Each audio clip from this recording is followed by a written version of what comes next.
Bienvenue sur Jazz Vision. Ce thème va évoquer la voyance sentimentale, la manière de décrypter l'amour pour trouver vos réponses et réécrire votre histoire. Et si l'amour n'était pas une énigme, mais un langage que votre cœur savait déjà traduire?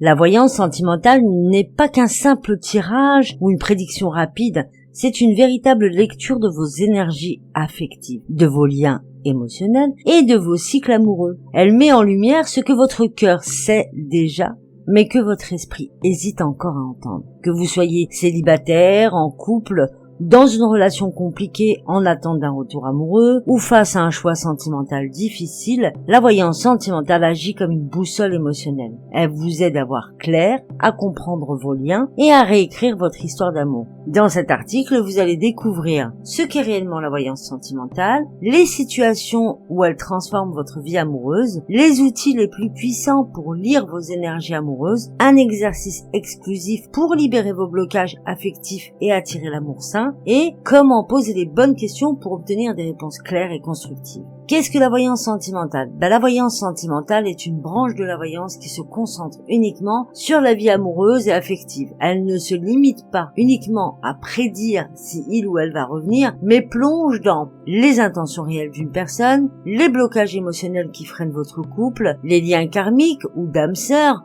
la compatibilité amoureuse sur le long terme, les cycles sentimentaux qui vous attendent. Contrairement à une simple prédiction, une lecture sentimentale approfondie offre des clés concrètes pour avancer. Elle vous aide à reprendre votre pouvoir émotionnel, à sortir des schémas répétitifs et à choisir consciemment des relations qui vous font évoluer. Quand la voyance sentimentale peut transformer votre vie amoureuse, il existe des moments charnières où consulter ce type de guidance peut changer le cours d'une relation ou éclairer une décision. Par exemple, si vous avez des doutes dans le couple par rapport au comportement étrange, à l'éloignement, au silence prolongé, retour d'un ex, savoir si cette reprise est saine et durable, une nouvelle rencontre éventuellement, comprendre si elle mène vers une relation sérieuse, voir si vous n'êtes pas dans une relation toxique ou triangulaire, clarifier les non-dits et identifier les blocages éventuels, savoir et consulter si vous êtes dans le célibat prolongé pour détecter ce qui vous empêche de rencontrer une nouvelle personne, et puis de prendre aussi des décisions importantes quant à la séparation, l'engagement ou un éventuel mariage. Dans ces moments-là, la voyance en amour agit comme un miroir, elle reflète ce que l'autre ressent vraiment, mais aussi ce que vous devez attendre ou entendre pour avancer. Alors, les outils les plus utilisés en voyance sentimentale,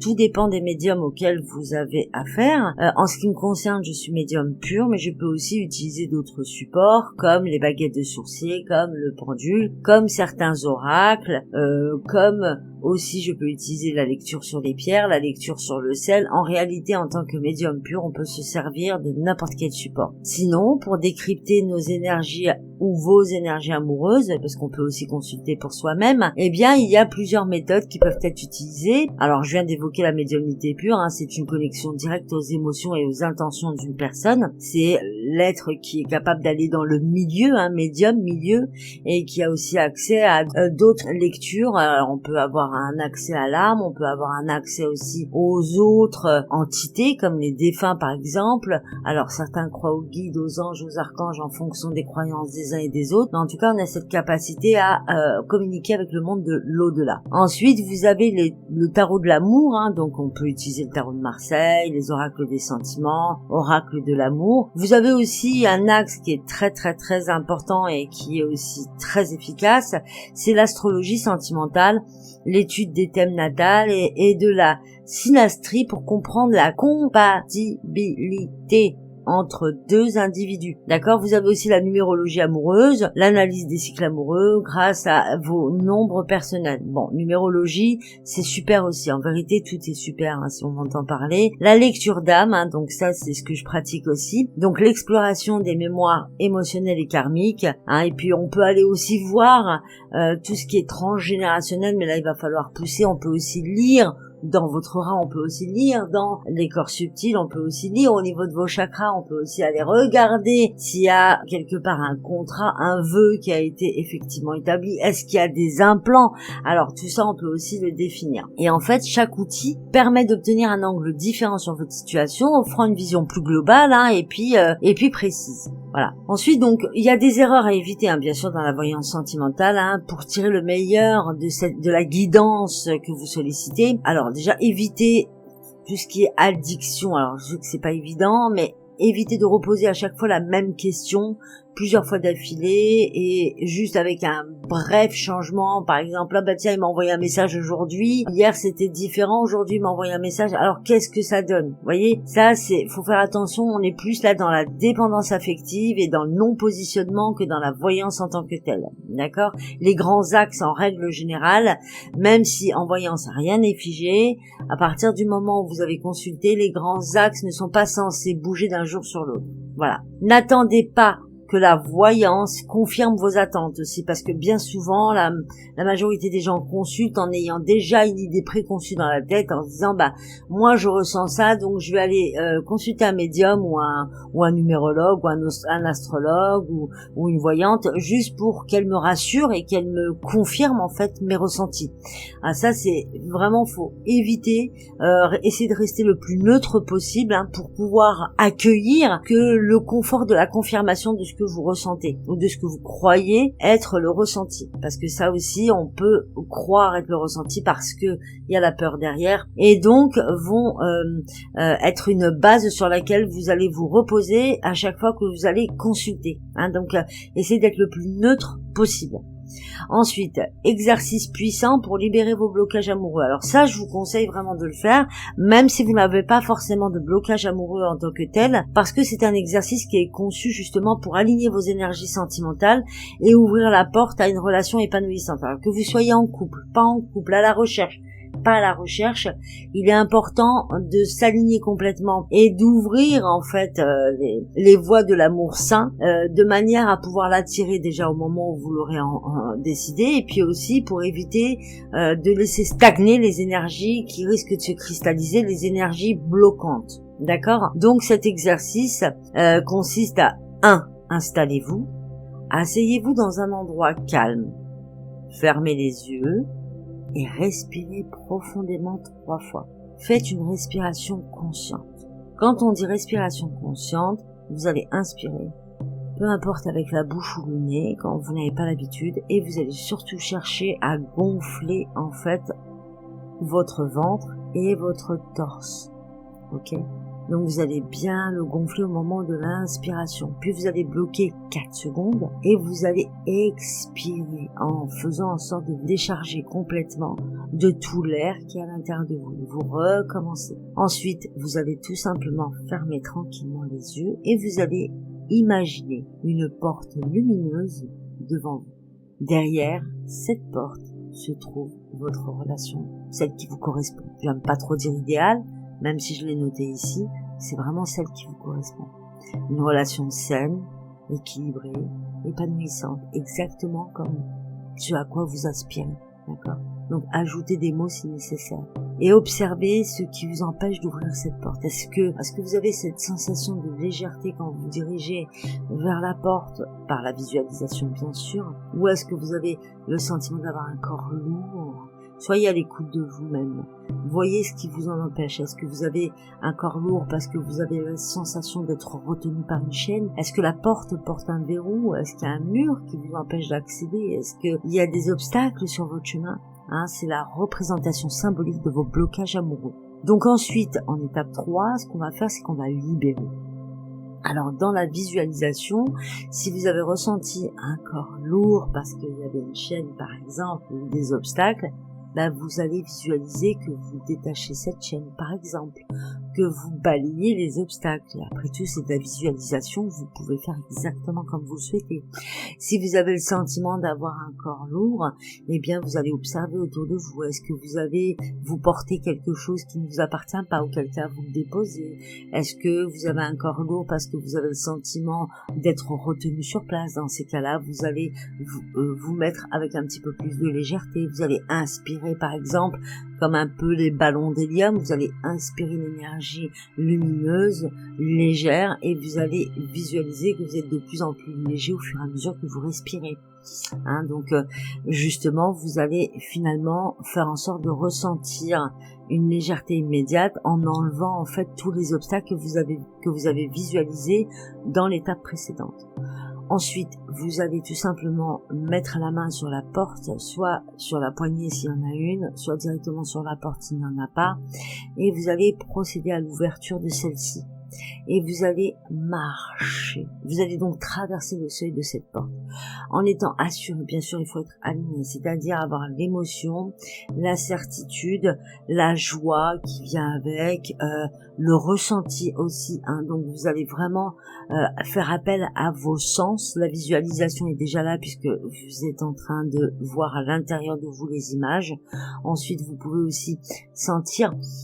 Peut-être qu'il y a un parfum spécial, peut-être que cet homme ou en tout cas ce partenaire a un parfum spécial, peut-être que vous sentez une odeur particulière, peut-être que il y a un goût qui revient vers vous, peut-être que vous entendez quelque chose de particulier, peut-être que vous ressentez aussi, là on va plus être dans le VACOG, donc visuel, auditif, kinesthésique, olfactif et gustatif.